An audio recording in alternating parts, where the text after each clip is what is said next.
இன்னைக்கு பார்த்தீங்கன்னா தமிழ்நாட்டில் எந்த கட்சியுமே இன்னும் தேர்தல் களத்துக்கே வரல.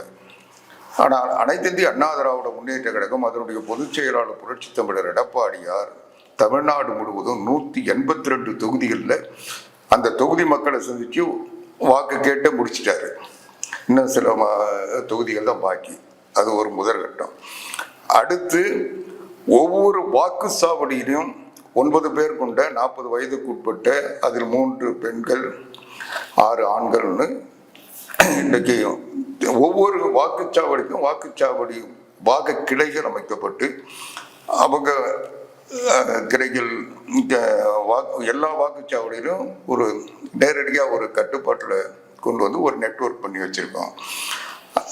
பொதுச் செயலாளர் நினைச்சாருன்னா எந்த பாகத்தில் எந்த தெருவில் என்ன பிரச்சனைன்றதை அவர் நேரடியாக இணையதளத்தின் மூலமாக கேட்டுக்க முடியும். அவருக்கு தகவல் கிடைக்கும். அந்த அளவுக்கு ஒரு நெட்வொர்க் ஏற்கனவே பண்ணி வச்சுருக்கோம்.